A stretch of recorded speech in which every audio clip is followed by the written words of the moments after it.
Subscribe to Simply Bitcoin. What? All right. Welcome, everybody. Welcome into another test stream of the Meme Factory podcast. This evening, we are graced with the presence of Suheb. Now, how's it going, guys? For those of you who don't know, don't talk to them. They're just... I'm back. What's up? You made it back? We're live. I'm back. What? We're live now. Oh, we are? Oh, shit. Yeah. Oh, we're live? Okay.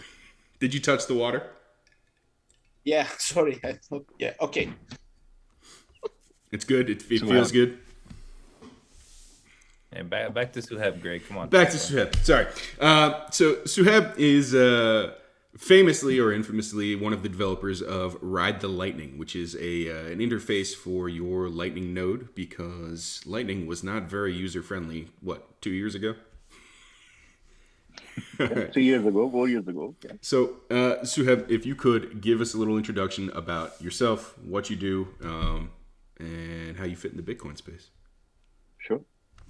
First of all, thanks for having me, guys. This is really a famous podcast, famous YouTube series that we have here. You've got real big legends coming on your show. So I'm really honored to be here, and also under immense imposter syndrome to make sure that the guys that you've had on your show so far, I sound maybe 10% of that, then of as good as those guys are, then I think I've made it. so thanks a lot for having me here. And yeah, talking about what I do in the space, mainly I've been working on this app called Ride the Lightning, which Greg talked about. And the app is basically a Lightning node user interface. So, when you run a Lightning node, there's a lot of functions and features available to you. The thing with the to be able to leverage those functions and features, you need intuitive interface which can give you access to those features. Otherwise, when those nodes initially came out, there was just a command line interface. So you would install that node and then you sit down on a terminal and type commands, right? So the idea was to take that away and give an intuitive interface so that the user has a mental model. Okay, when I'm working on Lightning node, what am I looking at, right? Visually, I can see the different things, right? The balances, the channel balances, how much do I have on my remote side? How much do I have on my local side? Am I making any money on routing, right? How can I close channel? How can I open channels? Like there's so many things that you can actually do, when we started working on it, there was nothing of this sort available to the users. So when I initially got familiar with Lightning, I saw this gap that there is no intuitive interface available to actually operate on a node, because I wanted to operate on a node and I could not find anything. It was very difficult for me. Like I would just log in and then run 15 different commands to figure out what's going on. Right. So, immediately I felt that there's a need for a dashboard. There's a need for a command and control type interface so that I can actually leverage the power of this node. So that was the idea, and that's how we started building. We've been doing it for more than 3 years now. RTL is one of the oldest Lightning apps, I would say. We released the first version in October of 2018, I think. Yeah. So it's been 3 years plus, and we're still maintaining this open source version. It's a community project, get a lot of feedback from the users, and it's a volunteer project. There's no company behind it. There is no dedicated team. It's just a bunch of people who are excited about making their contribution to whatever skills they can bring to the table, and that's the idea behind this whole product and what we do. This is basically a labor of love. Legends. Absolute legend. Yeah. So, Suheb, you're familiar with the podcast. So, I mean, Yeah. I think you know what happens next. I have to send you some ad copy because we need to get paid. Okay. Sure. Check Let's your DMs and see go. it in there. And My what? familia, sir. Well, it's like Please. RD's coming in My as well. favorite part. Wow. Okay. So you want me to read this ad copy? I don't want you to. The sponsors need you to. Okay. Boy, okay, this is going to sound really great in my accent, Excellent. but here we go. I'm, um, I'm, I'm yeah. closer. No, I just wanted to interrupt you. Okay, sure. All right, so here we go. You've heard of Yellow, you hash shouldn't huts. interrupt him. Yeah, That's just rude, guys. Rude. one more time, then I can say third time is the charm. Okay, here I'll go again. You've heard of hash huts, the mobile mining units used to deliver hash rate to the oil field when and where necessary. Well, now there's tyrant stent. Do you have a population you need to subjugate, but they are spread out all over the place? Ah, in the old days, you used to have to spend resources rounding those people up, dropping them into centralized camps that are easy to spot by those infuriating Western reporters. Now, with tyrant tents, you can bring the internment camp right to the people in decentralized fashion. Lock up these dissidents and undesirables right in their own homes with our patented modular internment and labor camps. We have sleeping modules, bathroom modules, Nike and Apple factory modules, and re-education modules complete with sleep deprivation facilities. If you hurry, you can use the promo code UYGHUR, that is YUYGHUR, for free shipping to West Taiwan. That's it. Hey. Well done, Suheb. Thank you, Well sir. done. Thank you, sir. Thank you. We can get paid now. Thank you so much. Okay. We're going to be in hot demand. Mm-hmm. Right. So I just want to clarify, that although this was a sarcastic take, but the objective, I believe, is that we need to bring attention to the subjugation of ethnic Uyghur population by Chinese Communist Party. So even though we did it in jest, the idea is to bring attention to the state of that community. Absolutely. Yeah, the Uyghurs really have it bad right now. I've been reading about it. It's crazy that we have this kind of situation happening, and it's 2021. It's something that we read in something that we're reading in the history books, and we're always wondering, how that happened. Well, it's still happening. Yeah, I think, and I believe that Chinese Communist Party (CCP) is the definition of, or example of an evil empire existing on Earth. Yeah, that's my take on them, basically. yeah, agreed. We're going to kill them with Bitcoin. Absolutely, yeah. And they don't like Bitcoin. So No, they don't. we are in the good fight. Absolutely. All right, man. So you and I got introduced when my potato ass spun up a node. Right. And, I barely managed to get an Umbrel node up and running. So for anybody who knows what Umbrel is and knows what a node is, this is the bare minimum of technical expertise and effort to get something going. Once it was up and running, I had no idea what to do with it. Now, By the way, it was the same time that COVID-19 started. what are you trying to say? No, I'm just saying. You saying this is my fault? No. It's like the coincidence in the world, like a butterfly flies here and something else happened. Maybe Over there. the brain fog, the COVID brain fog. I'm saying you're the butterfly. Yeah. Shit. you started running a lightning node, and you're a potato butterfly that fucked everything up, Craig. That's what I'm saying. That's going to get A memed. potato Thanks. butterfly. Potato butterfly. Thanks for that, Yellow. Make Working the on it. memes. Potato butterfly. Is this a potato? Potato 19, somebody just said in the chat.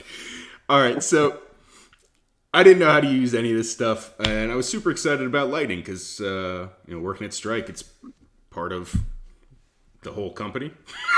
So I wanted to get my head wrapped around how it works, and I didn't even understand what a layer 2 was even, or why a layer 2 was a thing. So Suheb, you did a really good job explaining to me how and why protocols get stacked in layers. Mm-hmm. And what layering does for the execution of let's just call it a Bitcoin ecosystem. Hmm. I was hoping you could do another rundown of that for the viewers.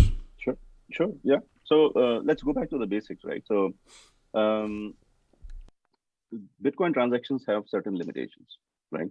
They are they have a specified frequency at which we generate the blocks, right? So every 10 minutes we generate blocks, and the size of the block is more or less fixed, right? It's there's a particular constraint that we have on it, which puts a limit on how many transactions the whole network can support at a given point in time, right? So um, basically the idea is that, if you look at the overall throughput of the network, it's about 3 to 5 transactions per second is what we can do. So typically a transaction can have more than about like 2,500 transactions, maybe 3,000 transactions, depending on the size of the transactions that are getting included in the block.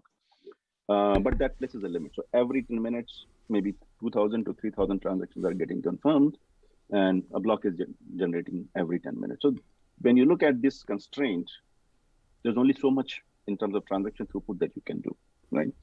But that's not the world's transaction requirement, right? And Bitcoin wants to be the network on which the whole world should run, right? So, but then a simple question would be, right,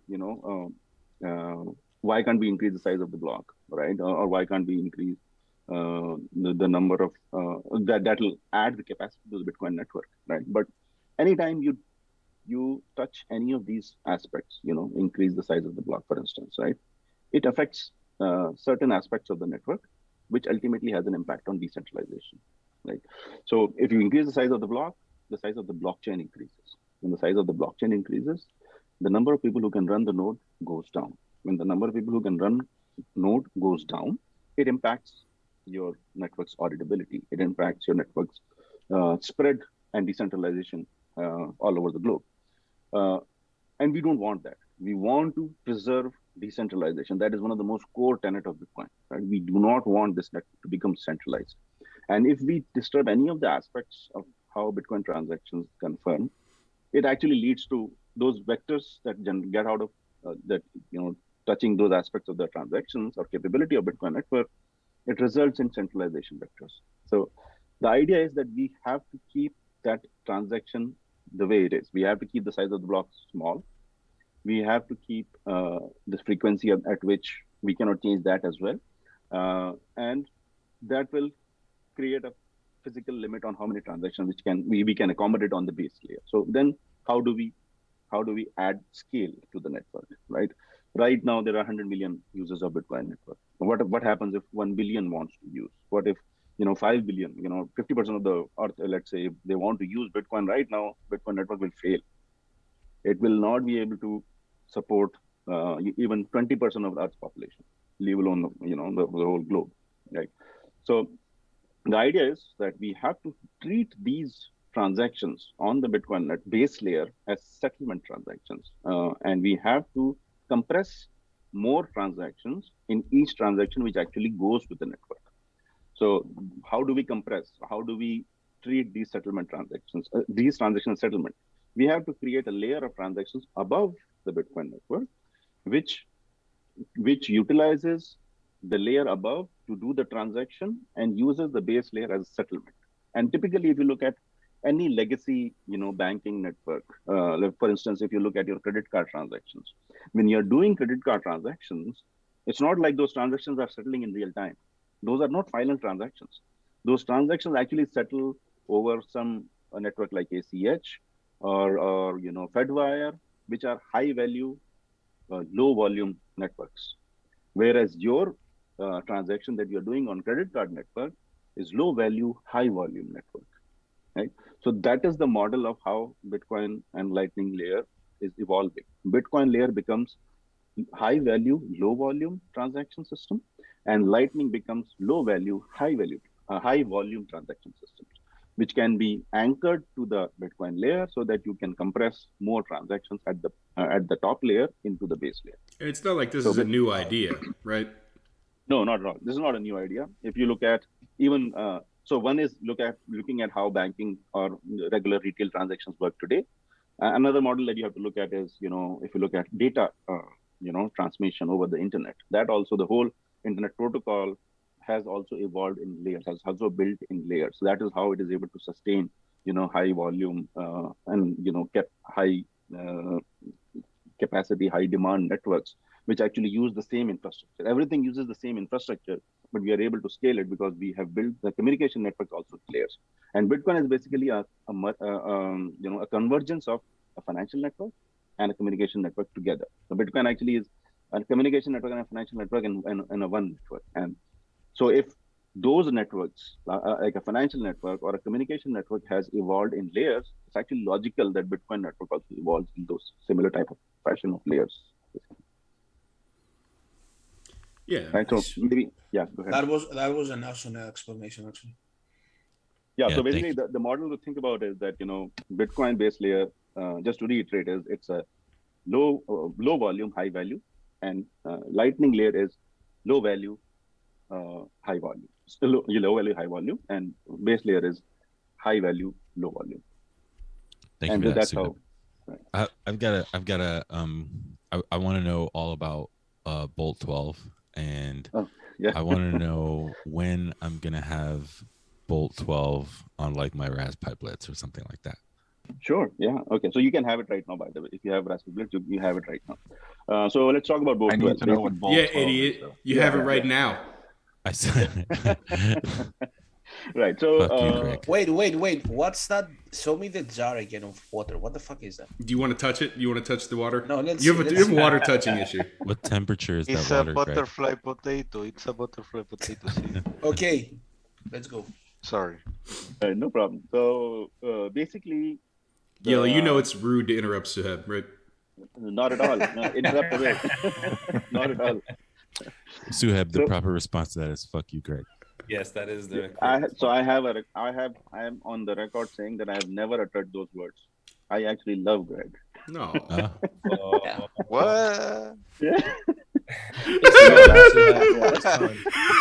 Love lover. He loves potatoes. Do you This is guys epic. want? Okay. Do you guys want for the Okay. rest of us to leave this panel? No, not at all. You guys want to be alone? No, not at all. Please don't leave me. Suheb, how much did Greg pay you to tell him that you love him? No, nothing. Actually, yes. You can search my tweet stream. I have never uttered these words. So yeah, I'm proud of that. You got all the plebs looking right now. He's getting like 100 kilos of like. Oh no, sorry, like pounds of potatoes. Yeah, or something. Yukon Golds. They're Yeah. coming your way. Only in potatoes. I get paid in potatoes. The Idaho, famous Idaho potatoes are coming.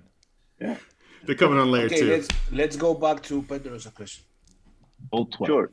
Yeah, Bolt 12. So if you look at the Lightning protocol spec right now, right, there are 11 Bolt specs. So basically, Bolt is basis of Lightning technology.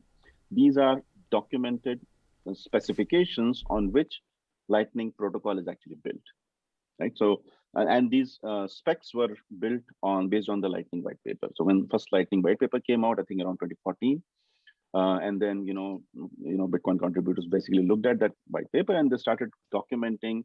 They thought that this is a good viable idea for us to scale Bitcoin network, and they started documenting that paper and breaking down that paper into protocol specs, so that anybody can actually look at those protocol specs and write their version of Lightning implementation if they want.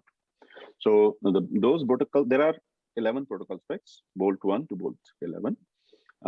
And they cover all aspects of Lightning, how Lightning nodes talk to each other, how transactions are routed, how channels are created, etc. Everything is documented in those specs. Now, within that spec, Bolt 11 actually talks about the payment invoice standardization of the Lightning protocol. So right now, what we have in Lightning is a Bolt 11 invoice, right? That's the standard for invoice, which basically when you generate an invoice, it encapsulates all the information that a node needs to read that invoice and pay you. So Bolt 12 is actually a proposed change to the protocol to improve that payment functionality. So if you look at the current invoice standard, if you want to get paid, you have to generate an invoice, and then the wallet which needs to pay you will pay that invoice, and then that's it. The thing is, you have to be online to always generate an invoice. And second thing is, the moment the invoice is paid, it expires. It cannot be reused. So every time you want to get paid, you have to generate a fresh invoice. Right? So that creates a problem if you want to, let's say, run a tipping service, for instance, right? It becomes difficult. Or if you want to get tipped, you have to depend on a centralized service or your node being online. So it becomes complicated. So now actually people have created additional application protocols. For instance, a protocol called LNURL, which actually builds a layer of application on top of Bolt 11 and makes it easy for you to produce a reproducible QR code, which you can, print or share anywhere. And if the wallet understands LNURL specs, it will be able to scan that QR code and generate invoice for you and pay you. So Bolt 12 actually looks at that mechanism that LNURL actually created on an application layer and brings it into the protocol level and makes it easy for anybody to actually have a reproducible QR code which can be used to get paid. So if you have a Bolt 12 ready application, you can actually generate a QR code and then you can paste it anywhere, right? And any wallet which understands Bolt 12 can scan it and tip you. And you can actually specify on that Bolt 12 invoice whether you can specify a fixed amount on your tip, or you can specify that pay me anything that you want, like. And then the wallet which understands that Bolt 12 spec should be able to get that information and be able to basically pay you. We So may the or may advantage- not have one of those QR codes in the bottom corner of these streams in the future. Okay. Yes. Yes. So basically, you can do that. Like, for instance, you can run a tipping service. If you're running the show and you want to get paid live, you can just stick a QR code on the side, and then anybody can scan and basically tip the show live or whenever. So what happens is in the Bolt 12 spec is that basically it's additional functionality which enables wallets to talk to your node and request an invoice, and once it gets an invoice, it pays that invoice. So basically all that happens in the background. So the advantage is that if you are using LNURL, you are actually running an additional web server along with your Lightning node to be able to do that application handoff. But with Bolt 12, all of that functionality is now inbuilt inside Lightning. So your Lightning node is always available, and it can always answer the question, and you can always get paid, and you can produce a static QR code. So what we did in our last release in RTL, we enabled all this functionality into the RTL application. So if you are actually running a C Lightning node, so this functionality is currently available in C Lightning. So if you are running a C Lightning node, you can download the latest release of RTL, and then you can actually play with this Bolt 12 functionality, where you can set up offers, and then you can produce QR codes which are printable, and then stick them anywhere, and any wallet which actually understands Bolt 12 will be able to pay you. Basically, that's the idea. So to your question, Pedro, if you have Raspberry Blitz actually supports C Lightning as well. So you can just activate and run C Lightning on Raspberry Blitz, and then get the latest version of RTL, and then you'll have Bolt 12 functionality. What is the other version of Lightning that's popular, and which one is more popular? Isn't Right. the other version more popular right now? Yes, that's right. So LND is the most popular version of Lightning implementation right now on the network. So you can say that 85 to 90% nodes, and this is a rough estimate, but roughly these many nodes are actually running LND, and close to 10% are running C Lightning. But so that's the idea. So if actually there's another implementation called Eclair, right? So if Eclair supports Bolt 12, then it'll become part of the spec. It'll become ratified in the protocol spec. So then LND should also implement Bolt 12 as well. Are they compatible with each other? If somebody has one type of Lightning, can they pay somebody with the other? No, not right now. Right now, Bolt 12 is only supported on C Lightning. So you have to have a C Lightning wallet and C Lightning node. Then only you can actually, pay Bolt 12 invoices. But that's why I want to raise the awareness of this feature. I think it's actually a great improvement of the payment functionality on Lightning, and that's why I'm trying to raise awareness about this feature particularly. And users can, if you are interested in learning more about it, you can go to bolt12.org. It's a site which Rusty runs, Rusty Russell, who is actually a contributor of Sea Lightning.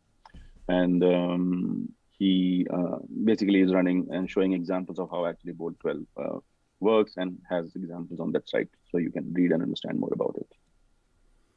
Can I strong arm you and Pedro to do a video on setting up those Bolt 12 QR codes for our videos?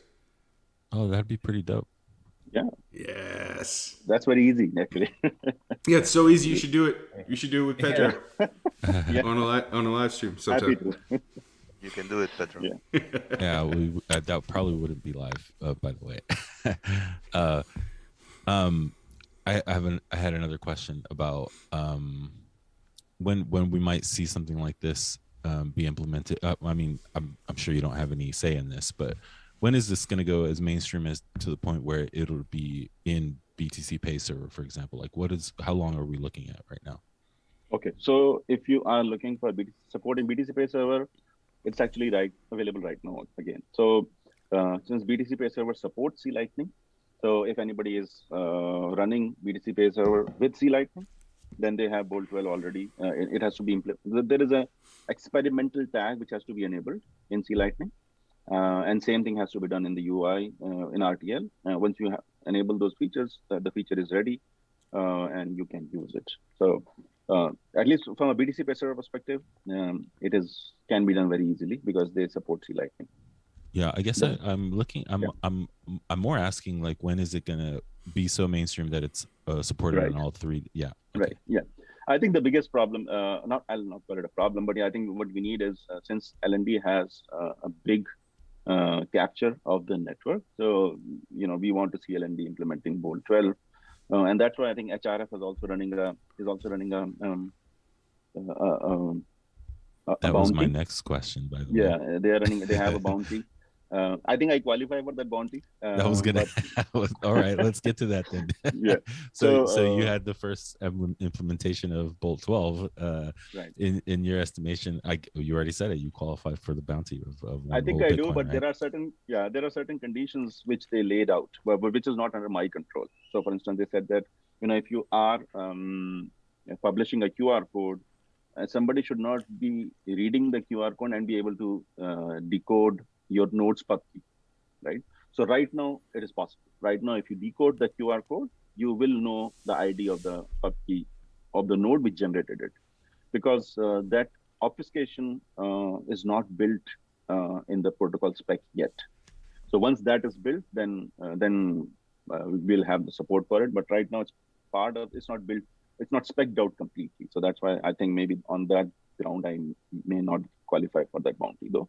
Well, that sounds like that's not in your control. It sounds like that's yeah, that's not in my control. Basically, it has to be done by Sea Lightning developers to add, path blinding, so that the node's pub key cannot be identified from the QR code. That's what HRF is asking for. They want to make sure that if anybody is running a tip jar, for instance, right, their privacy is not compromised. They can paste the QR code anywhere they want, right? But anybody can pay them, but they should not be able to figure out who these guys are. So right? Who am I paying? Yeah. Who do we need to embarrass into paying you this bounty? This is the part where Greg can help. Greg can help you, Suheb. Who does Greg need to continuously tag for the next 3 weeks? Yeah. I think it is fine. I don't want to harass anyone. It is okay. Name names. I'm happy. For real, a big respect to all the devs like you, Suheb. Like, thank God that you guys exist, so we can also insert a little bit humor to whatever you build. Sure, yeah. And that's all we do. Your contribution is amazing, right? You make Twitter enjoyable for me. Yeah. Take it. Really so good. Whenever you have that 5-minute break, happy to help. Happy to help you make you laugh, man. I think Larry's got a question. Yeah, go ahead. Yep, I have a question. Yes, actually, this is a question from Agent Huddle. He's on the chat. He's asking if there will be any integration with Grinder.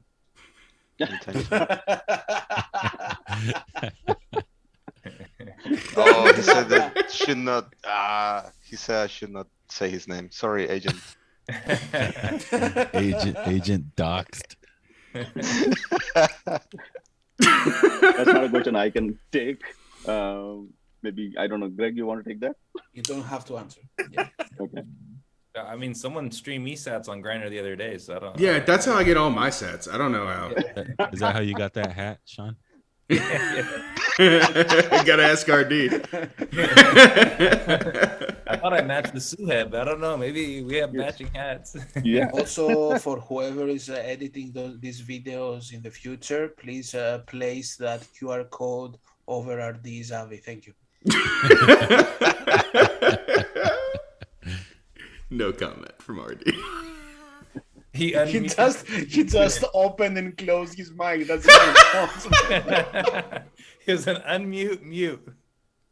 It's a very binary response. I think I know what it meant. I think I interrupted you earlier when I was asking about when we're gonna see sort of mainstream adoption with Bolt 12. Are we like 60 days away, or are we like 6 months away? That's part I'm not sure about. Yeah, it's difficult to put a time frame on it. So Put a time frame on one it. thing, yeah, it's difficult to put. Okay, so let me just describe the challenges, right? So for instance, so since Rusty proposed it, so he has encoded the whole thing in C Lightning, right? So it's available in C Lightning now. Now it's actually dependent on other protocol level. For instance, Eclair. Now, every team which is actually working on major Lightning implementations, they have their own set of priorities, right? And this is a big lift in terms of development work, right? It's not easy. So they'll have to. So everybody will have to prioritize whatever they are doing. They have to take time out and focus on this and develop this feature in their own implementation. So for instance, Eclair has to do it. L&D has to do it. So it's it's a question of what are their current priorities and how much time they can carve out and do this work. Right? But the important thing is that I think Eclair has shown interest in developing on top of this. So if they include Bolt 12 in the implementation, and it becomes part of the protocol spec, so it becomes ratified that the condition is that at least 2 implementations should implement a particular spec proposal. Then it becomes ratified. It becomes part of the protocol. Bolt. It becomes approved change to the Bolt protocol. So once that happens, then L&D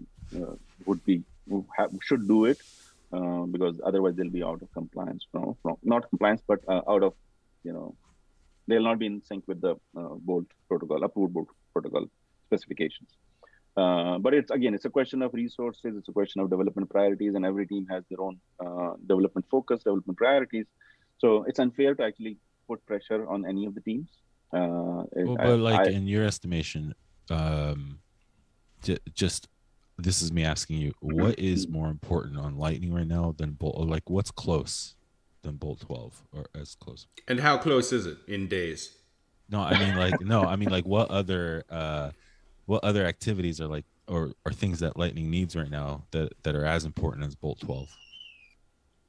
Okay, so there are a lot of other problems which need addressing. For instance, there are some DOS vectors like flood and loot. It's important to address that.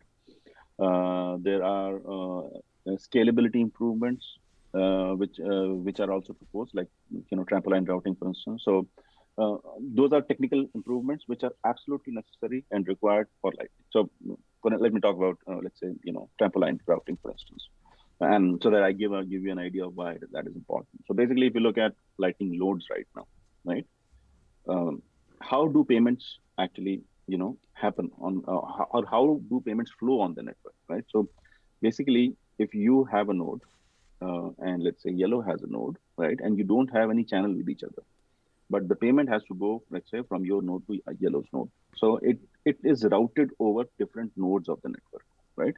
That routing is basically source-based routing. So if you are sending a payment to Yellow, you will have to look at the complete path on the network and figure out, look at the complete graph of the network and figure out what path this payment needs to take to reach Yellow, right? It's called source-based routing. So to be able to have that intelligence, your node needs to know the complete picture of the network, right? It's called the network graph, basically. So your node, when it goes online, it starts collecting information about the network from other nodes. It talks to other nodes. That's Lightning gossip, and collects information and builds the network graph. Once it has the network graph complete, then it can actually use that graph to figure out payment paths, right? Now this collection and building of graph is all in memory, right? It requires resources. So as the network grows, as more and more nodes join the network, as more and more channels who are opened on the network between all of those nodes, the network graph becomes more and more complicated, right? It starts growing bigger and bigger. So the resource requirement to be able to run the node and maintain that graph increases over a period of time as the network grows, right? So we need to make sure, so it becomes difficult for a node which is running on a low resource constrained device to be able to, do all this computation, get all the data. It becomes difficult for them. So then you need to add more resources to your node. So so trampoline routing, for instance, is a proposal where it enables routing in a fashion such that the nodes need to maintain less information, but can use some nodes on the network which are actually which do not have resource constraints and can run the complete graph of the network. So they will use those nodes to be able to find the path completely to wherever they need to go. So this is one technical problem there, for instance, for Lightning, which needs to be solved and addressed.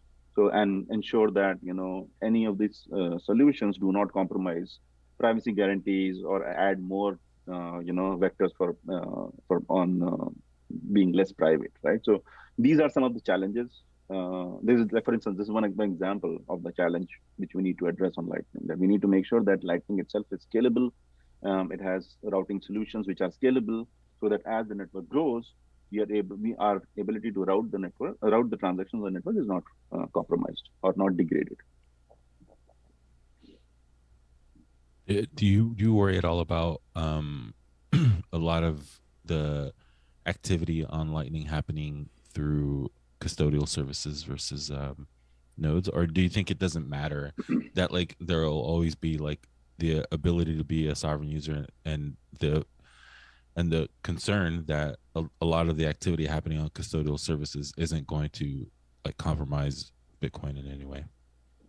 So yeah, so I believe in self-sovereignty. I believe that any user who can should run their own node, should run their own infrastructure, so that they are not dependent on third parties. But I don't think we'll be able to completely eliminate third parties altogether. So there will always be a spectrum of solutions available to the users, and some of them will be custodial, some of them will be partially custodial, and some of them will be entirely sovereign, independent, without any third party involvement. So it'll be a spectrum, and people will always look for whatever is the most convenient for them, right? The important thing is that we don't compromise optionality, right? We do not want to create models which makes it impossible to be able to run a node, or to be independent. We want to be independent, but not be able to be independent because the constraints there are technical constraints which do not allow me to be independent. That's not the situation we want to be in. Which is, so for instance, if you look at things like Ethereum, etc., they are going towards a model where it will be impossible for you, even if you want to be self-sovereign, you'll not be able to. That's why I love Bitcoin. I like Bitcoin, that it gives you an optionality. It gives you all the tools, so that if you want to be, you can be completely independent. But if you want to sacrifice some of those aspects, the services will be available, and you can make use of that. I want to make sure Marcus gets some comments, and I know he wanted to ask you a few things, if he's awake. Yeah, thanks, Greg. Hey, so yeah, I'm more a little higher level up. Like, first of all, like, what got you into this? Like, at what point were you, like, discovered Lightning and you decided, I want to work on it? And what are you building towards? Like, what in your vision is it that Lightning is going to be? How are people in the future going to adopt it? Because I hear Pedro saying, like, when is Bolt 12 going to go mainstream? But I think Lightning still has to go mainstream. I think the awareness is still very low even amongst Bitcoiners. So I'm really curious, like Yeah, Pedro. how do you see, because I'm looking at like the number of Lightning nodes, the graphs are like going up. It's the past year has been crazy. So I'm just curious, like how do you see that outlook? Yeah. So before I jump into the response, Yellow wanted to say something. Sure. He was just stirring the pot. Okay. So so basically my take is that so let me, before I actually answer my view on Lightning adoption, etc. I Lightning especially I got excited especially about Lightning because when initially I got into Bitcoin, this was somewhere around September 2017 or so, and actually not very early. I have not been very early into Bitcoin. I actually came into the scene quite late. You're I still actually early. came in after. Earlier, bro, yeah. But I came in after the Bcash, hard fork. And I actually wish that I was there earlier because I would have loved to participate in that, that debate, SegWit debate, all that, big blocker, small blocker debate. That was really fascinating debate. So I came in after that, but and at the time when I came in, there was the narrative was digital gold vis-a-vis PayPal. Right? Where do we want to go? What do we want to be? So to my naive mind at that time, I kind of said I saw the value in both arguments. I was not completely convinced that payment capability is not something that we should compromise on, right? And I was actually not sure about digital gold narrative. I was not sure that whether it makes sense for a digital gold or whether Bitcoin as a digital gold, does it even make sense? But when I actually understood Lightning, that's when actually the whole model kind of fit into my mind. That okay, so Lightning is a layer on which payments can happen in a high volume fashion, and then Bitcoin-based layer can be used as a settlement transaction. And I'm actually working in financial services, so I have that background of understanding of how payments work, etc. So that kind of model immediately clicked. That okay, this is how Bitcoin actually establishes itself as a digital gold. Because it can be used as a settlement layer, but if you want to do payment, you can do it at a higher layer and do it in a high frequency way. So once we have this type of solution in place, it actually meets both the criteria. Bitcoin can be your gold, your store of value, and it can be used to make day-to-day payments if you use it on Lightning. So that was one. That was actually the narrative which resulted in me being completely convinced that I do not want to focus on anything else. Shitcoins are a distraction. We should only look at Bitcoin, focus on Bitcoin, and make sure that we can do whatever we can to contribute towards success, right? So, and that was like in my journey from shitcoins to Bitcoin. I was like within 6-7 months, I was convinced that this is where I have to focus on. I should not be distracted by anything else. So that's where I started. Dump that math. Yeah. So that's where I started focusing on Lightning, and then stop looking at everything else.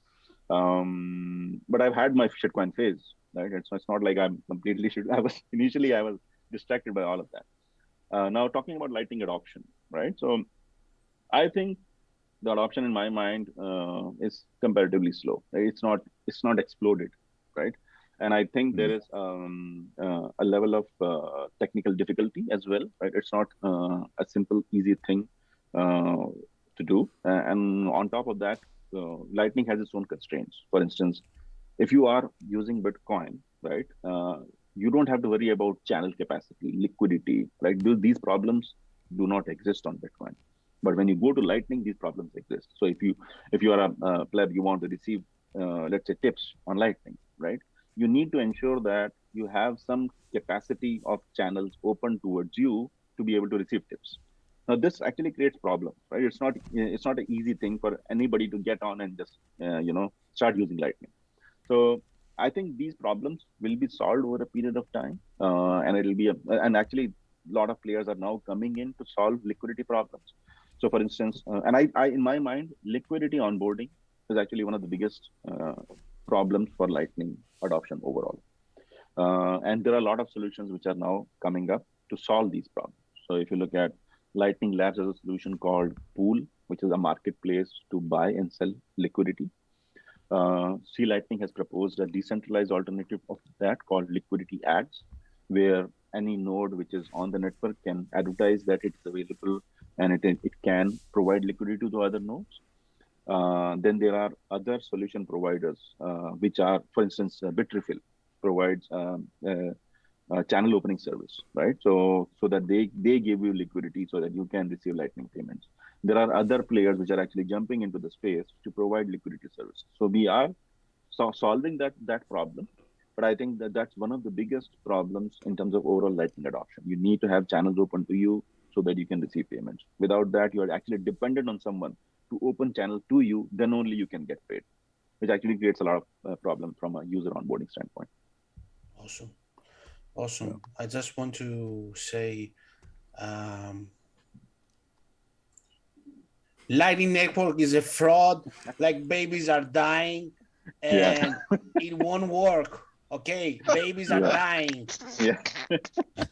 This is always terrible for the Jesus. podcast version of this. Bitcoin Cash is the solution. Yeah. For those of you listening just to the audio here, Yellow has Roger Vere's famous crying angry face on top of his avatar right now. He's also got a Red Bull. He always has a Red Bull. Well, Roger, I didn't know Roger Ver liked the Red Bulls. I mean, that's kind of Yellow Ver. Roger Ver should capitulate now. I don't know what he's waiting for. I think market has really proven, right? If you look at Bitcoin Cash, where it is, its hash rate, its price compared to Bitcoin Core, it's or whatever, Roger Ver used to call it Bitcoin Core, but I call it Bitcoin. So I don't know what more validation he needs. It's fascinating that the fees for transacting on the main layer have not like exploded or anything, even though we had a crazy run this year. And it sort of like speaks to the conspiracy theory, if you want to call it that Ver was the one that was driving a lot of that stuff back in the day. I heard that initially, I don't know, I read somewhere whether that's fact or not, but initially when Roger Ver discovered Bitcoin, he was so excited about it that he could not sleep for a week or so, and he has to be admitted to a hospital so that he can sleep. Right? Maybe he was yellow. Yeah, But medical intervention was required. Does the Lightning Network actually take away some of that pressure on the main layer? You think? I think so. If Lightning wasn't here right now, would we have seen higher fees? Yes, absolutely. But if you look at, let's say, nation-state adoption, like you're talking about, El Salvador getting on board to Bitcoin, that is also not possible without a solution called Lightning, right? If El Salvador starts onboarding the Bitcoin and starts using base chain will be overwhelmed very quickly, right? And they'll not be able to do those transactions. Those will be very expensive transactions for them. So we absolutely need a solution called Lightning, type like Lightning, so that we can relieve the pressure of the base chain, and more people can actually use that chain. That and Jihan were running out of money, so he couldn't spam the network anymore. Yeah. Right. Yeah.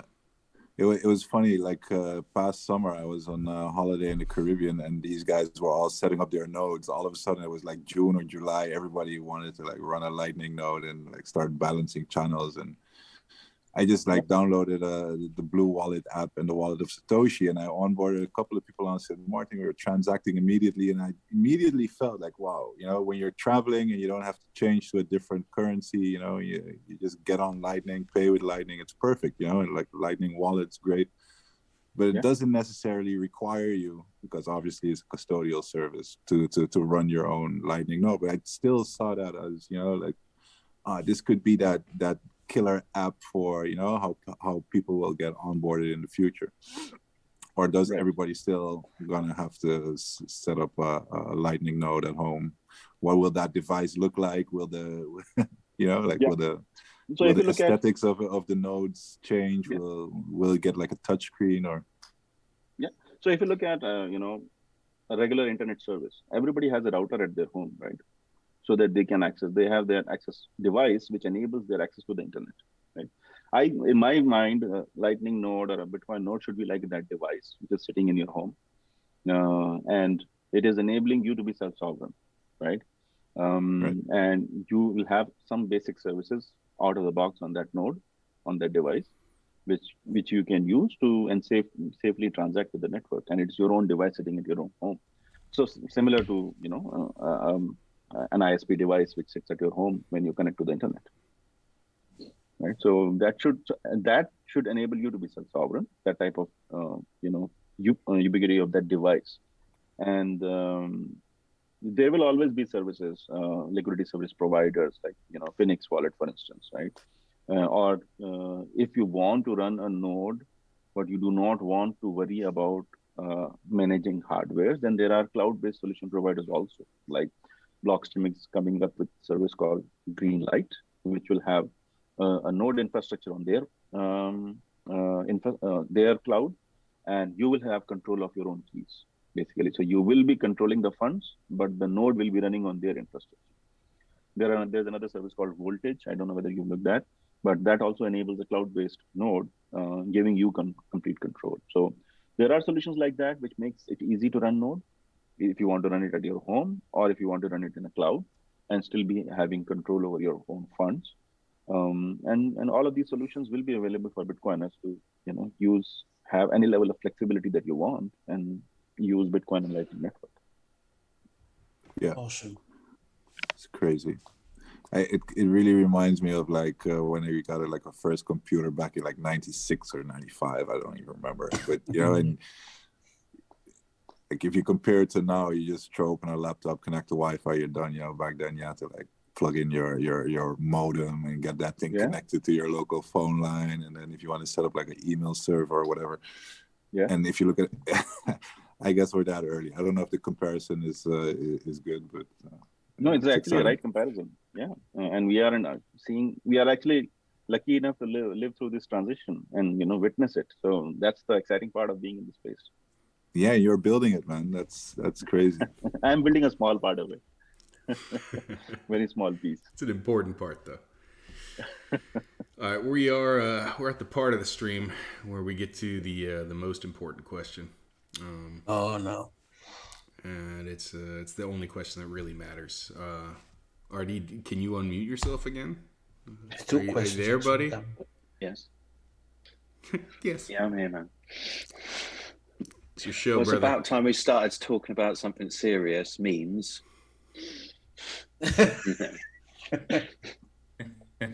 Okay, man. This is my question, which everybody loves. If the meme factory did exist, and we all know it doesn't, which one of us would you like? Which one of us would you retweet? Which one of us would you mute? Go. Oh, okay. Okay. Like, mute, and retweet? Yes. Oh, that's a tough one. Yeah. Do I have to explain? Or I just No. can. You just can't. You just You can't say. can if you want to. Yeah, sure. Okay, so Before you go, you say something. Here's something for the devs, for the development of the Absolutely, love it. Yeah, dollar bills. Hot you bucks. can suck it. So I would mute Greg. Ah! I would like I would like RD, and I would retweet Yellow. All right. Unbiased. I'm totally unbiased.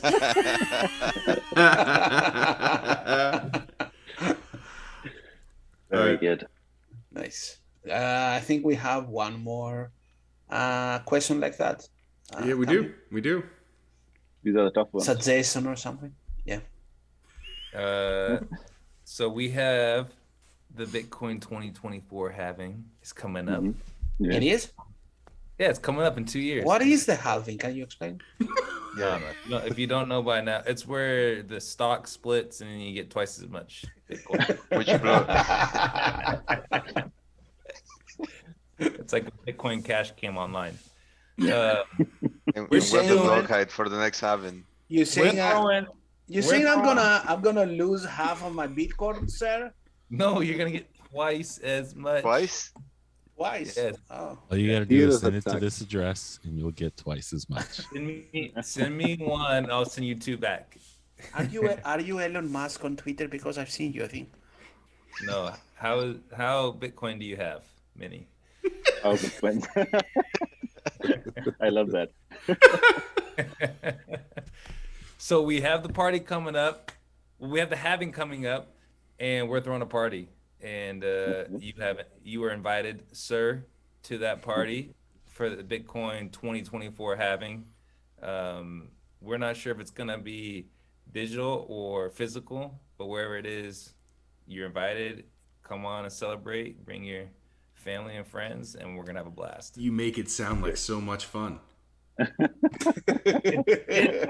I've traveled to the party. Just come I've to the traveled party. to the future. We'll be I here maybe. Or digital. I put myself on some. Maybe we'll have sats some over food. lightning. Just Maybe send me Bitcoin and I'll send you 2 back. Yeah. That's what I heard. Maybe Labra brings beers or something. And hookers. Sean, how do you? Not when we're live. Oh shit! Sorry, guys. Sean, how do you know it's good? It was Atlas Huddle again. John, how do you know it's on 2024? What's the block height?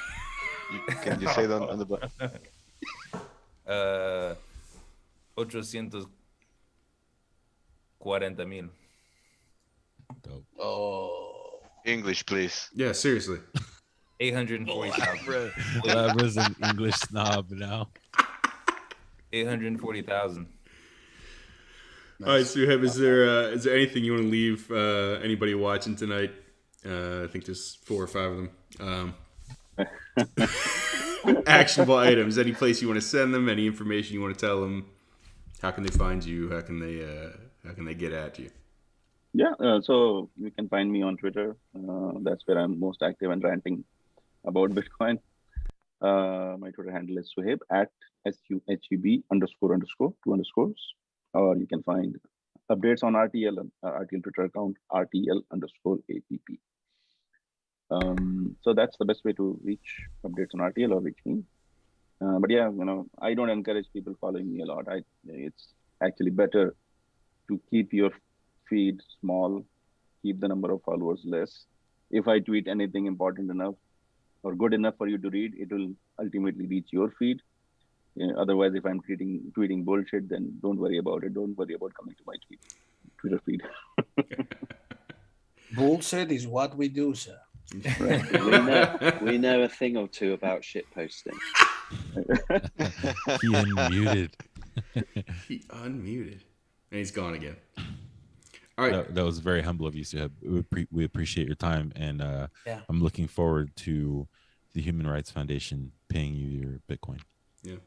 Thanks a lot. No pressure on anyone. It's basically, I'm not doing it for the bounty. Just trying to make sure that I contribute whatever way we can. You did it because it's the right thing to do, and now there's a follow-up right thing to do on the other side of it. So thank you. Right. Thanks a lot. Yep. Thanks a lot for that. Nice. Thanks, man. Yeah, man. Thanks, guys. And with that, I think we're done. I'm gonna leave the last question to MTC, who is totally here. MTC wrecked. Oh man, you bastard! Oh, he's here. That was Here? Yeah, are we still running? Oh, yeah. We're live, right. micro. So, Suhab, that was great. Thanks so much for your time, man. You're a very humble individual, and I think we're all in awe of your knowledge and what you do for the Lightning Network and the software that we run. How do I get my fucking node to stay online, man? He's not done talking, Greg. Fuck. Yeah, that's the best time to interrupt him. Say that again, MTC. Say that again. Are you done, Greg? Greg and I joke often about the fact that my node is constantly offline, and he's always pinging me, telling me. So Okay. I was going to jokingly ask how I keep my node up, but don't worry about that. You take the Run- blue pill. Run Little blue pill. Keep it up Yeah, all night. Viagra. bro. Viagra. Here's a question I want to ask you. You know you're How, not. if you weren't working on Lightning, but Mhm. you had the opportunity to work on something else within the Bitcoin space, what would you be doing? Yeah, I would be figuring out ways to contribute to Bitcoin Core. That was my first passion. I wanted to make sure that I do some contribution. But when I started looking at the space, I realized that, man, this is so difficult. People have been doing it for such a long time, and it'll take me years and years of effort to be able to merge something in Bitcoin or make any meaningful contribution. So I would have been I would definitely spend all of my energies to be able to actually contribute to Bitcoin Core if I was not doing anything on Lightning. But ultimately, thankfully, I found this project, this space, this niche, and I was able to do some contribution so that people can. There are a few people in the world who can actually use this, and it makes their life slightly better when they are interacting with Bitcoin. So that was my goal. All right. So hearing about your vision for how the node could be, as commonplace in the home as like a modem, and Right. providing that like self-sovereignty in a box. What do you make of what the likes of Start9 Labs, shout out to Bitcoin Mechanic and those guys? What do you make of what they're doing and others like it? I think that's really awesome, and it actually, brings that whole thing, or materializes that vision basically. That running a node should not be a difficult thing. It can be as simple as plugging a device, getting a device and plugging it in. And I think all of the solutions, Start9, Nodal, Raspberry Blitz, even Umbrella, like all of these things, all of these solutions actually make the UX much easier and very easy for you to be self-sovereign and get on the Bitcoin network. So these are really good and amazing projects, and definitely make it easy for all of us to use Bitcoin. Well, you're doing an amazing job with RTL. I've played around with it, but I haven't begun to really understand the entirety of it. But I can just see how much work. It's proof of work right there in the UI, mate. So, thanks again for everything that you do. Thanks for taking the time to speak with us tonight. We really appreciate it. Thank you. Thanks a lot. Thanks for this opportunity. Thanks for your time. Labra? Thanks, man.